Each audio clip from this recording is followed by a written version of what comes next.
Hello friends, क्या सोच रहे हो? आपको लग रहा है कि मैं फिजियोलॉजी छोड़ के कहाँ ये तबला सिखाने जा रहा हूँ? नहीं। ये वीडियो परकशन के ऊपर है। तो आर्ट ऑफ परकशन, क्या आपको पता है कि परकशन इंस्ट्रूमेंट्स क्या होते हैं? जो हैंड से टैप करने पर जो मतलब जो बजते हैं वो परकशन इंस्ट्रूमेंट्स कहलाते हैं। जैसे इंडियन सबकॉन्टिनेंट में तबला है, बाकी वर्ल्ड ओवर भी बोंगो कॉन्गो टाइप वो इंस्ट्रूमेंट्स होते हैं। तो ये एक आर्ट ऑफ परकशन है। लेकिन of course I am not talking about this art, but the art of percussion as applied on the human body for the clinical diagnosis. तो यही आज का टॉपिक है, आज के वीडियो का topic, art of percussion for the clinical diagnosis. आपको पता है, आपने भी शायद किया होगा, पेशेंट की बॉडी पे ऐसे ऐसे करके टैप करते हैं हम और उससे कुछ साउंड्स जनरेट होते हैं, उनसे हमको कुछ पता चलता है। थोड़ी सी हिस्ट्री बताता हूं क्योंकि वो इंटरेस्टिंग होगा। देखिए, जोसेफ लियोपोल्ड ऑनब्रूगर, ये उस पर्सन का नाम है जिनको क्रेडिट किया जाता है कि इन्होंने इन्वेंट किया percussion on the human body. ये उस टाइम की बात है, मतलब 1809, मतलब early part of that 19th century, जिस वक्त एक तरफ लेनेक जो थे जिन्होंने स्टेथोस्कोप डिस्कवर किया, और उसी टाइम पे उसी समय में ये भी कुछ एक्सपेरिमेंट कर रहे थे। और ऑस्ट्रियन फिजिशियन, तो उन्होंने देखा अपने फादर के रेस्टोरेंट में, his father was an in keeper या लेट्स से रेस्टोरेंट, तो वहाँ पे उन्होंने देखा कि अल्कोहल बनाने का तरीका, वाइन या वोडका या उसका मैन्युफैक्चरिंग का तरीका उन्होंने देखा। एक वुडन बैरल इमेजिन कीजिए, और उसमें वो फर्मेंटेशन के लिए चीज़ें रखी हुई है, सॉलिड्स जैसे ग्रेप्स हुआ या ऐसा कुछ मटेरियल। अब ये फर्मेंटेशन के लिए रखा, ओके, उससे बनेगा वो लिक्विड और फर्मेंटेशन से इवॉल्व होगा गैस एट द टॉप। अब इस वुडन बैरल का ढक्कन तो लिड तो लगा हुआ है, तो विदाउट ओपनिंग द लिड बाहर से कैसे मालूम कर सके कि फर्मेंटेशन कंप्लीट हुआ है? तो वो बाहर से टैप करके देखते थे कि नीचे, सबसे नीचे सॉलिड है तो थोड़ा सा डल साउंड आएगा, थप थप। फिर उसके ऊपर लिक्विड रहेगा जो बन गया है, उसका थोड़ा सा अलग साउंड, टम्प टम्प। और फिर सबसे ऊपर गैस है, वो फर्मेंटेशन कंप्लीट हो गया ये बताता है। तो यहां पे टंग टंग, वो टैप करके देखेंगे तो टिम्पैनिक जैसा साउंड, टंग टंग। ये उसने देखा और उन्होंने सोचा कि ये हम ह्यूमन बॉडी पे भी अप्लाई कर सकते हैं, इसलिए उनको फादर ऑफ परकशन कहा जाता है। तो ये तो हो गई हिस्ट्री।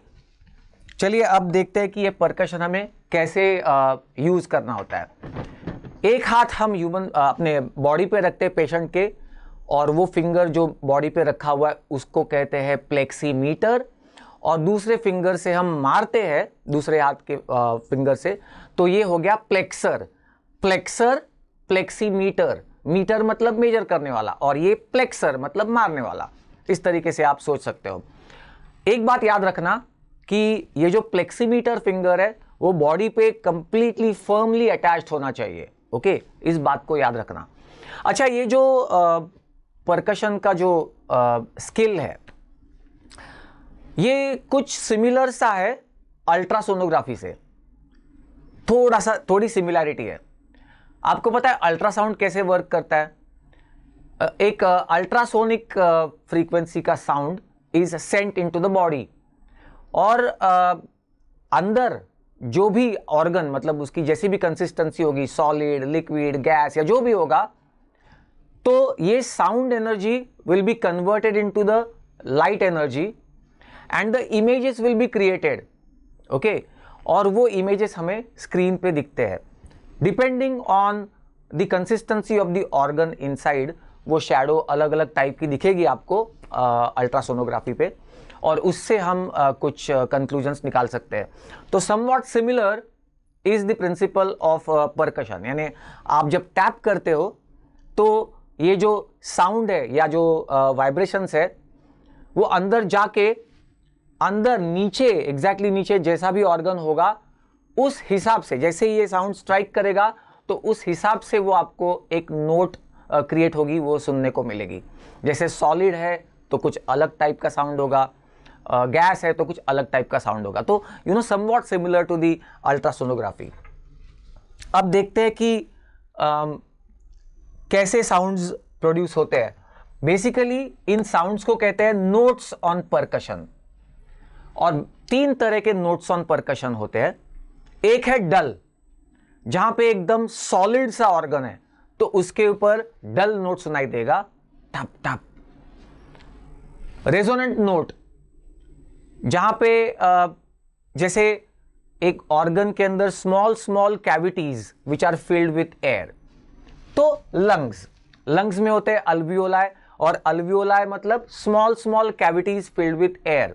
तो जब आप उसके ऊपर स्ट्राइक करते हो तो वो साउंड ऐसे रिफ्लेक्ट होके एक रेजोनेंस क्रिएट होता है। तो resonant sound over the lungs, over the alveoli.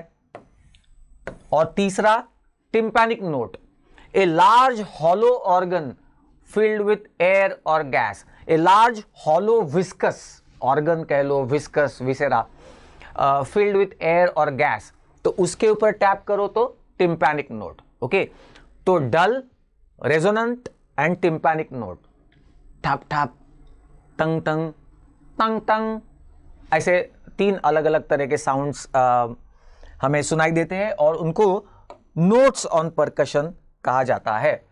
चलिए कुछ रूल्स ऑफ परकशन समझते हैं। ये तो थियोरी है, एक्चुअली तो हमें प्रोसीजर करके वो स्किल एक्वायर करना होता है, लेकिन फिर भी चलिए देखते हैं कुछ रूल्स।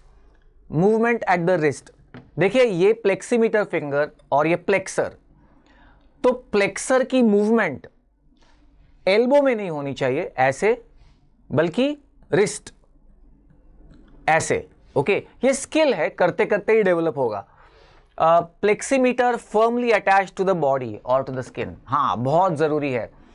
कई बार स्टूडेंट्स हमें कहते हैं कि सर हमने बहुत कोशिश की, बहुत जोर जोर से मार के देखा, लेकिन कोई साउंड ही नहीं सुनाई दे रहा। उसकी वजह है कि आप प्लेक्सीमीटर फिंगर जब रखते हो ना बॉडी पे, पेशेंट के बॉडी पे, तो हल्के से रखते हो, आपका ध्यान उधर नहीं रहता ज़्यादा, आपका ध्यान इसके ऊपर ज़्यादा रहता है।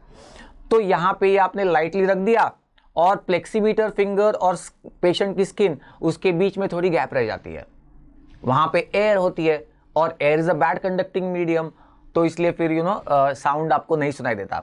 इसको याद रखना, firmly almost attach your pleximeter finger on the patient's body, तभी आपको वो साउंड मिलेगा। ऑफ कोर्स ये स्किल है, ये करते करते ही डेवलप होता है।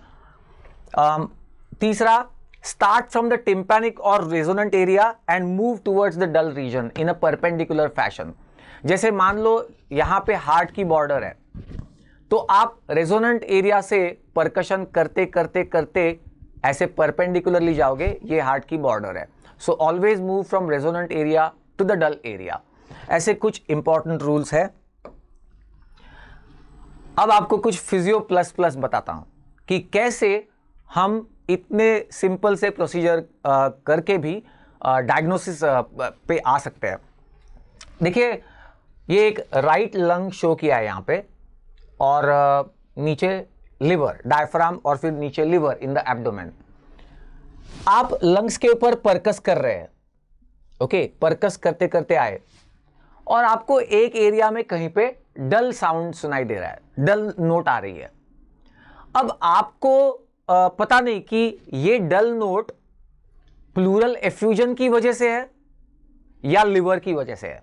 देखिए प्लूरल एफ्यूजन मतलब fluid accumulated in the plural space, और फ्लूइड जो होता है वो आपको डल साउंड देता है या डल नोट देता है, और लिवर भी डल नोट देता है।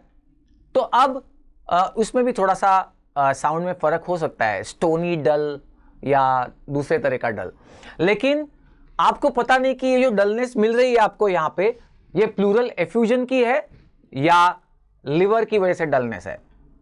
तो कैसे फाइंड आउट करोगे? क्या कोई तरीका है? एक सिंपल तरीका है।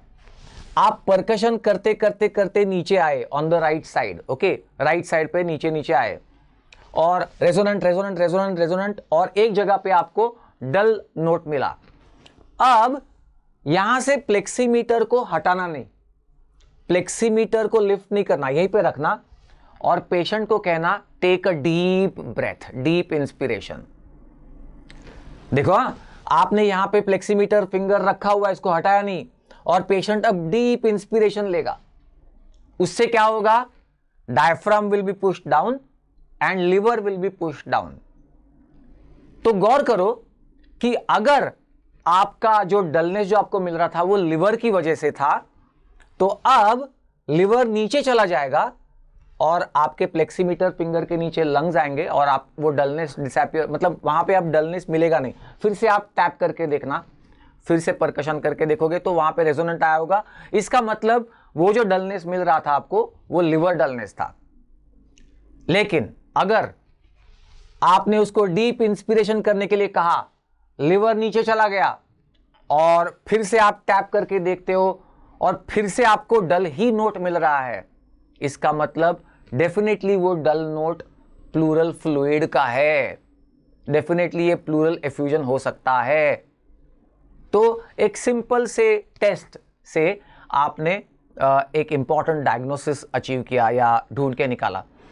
तो ये एक आर्ट फॉर्म है, ये एक स्किल है जो आप बार बार करोगे तो वो स्किल एक्वायर करोगे। देखिए ये clinical diagnosis is almost a dying art ऐसे कहते हैं, क्योंकि अभी हमारे पास इतने सारे एडवांस्ड इन्वेस्टिगेशंस होते हैं, लैब टेस्ट होते हैं, तो हम सीधे पेशेंट को उसी के लिए भेज देते हैं। लेकिन आज भी clinical diagnosis by performing these test it's of gold standard, और ये एक इम्पॉर्टेंट टूल है in the diagnosis of the patient.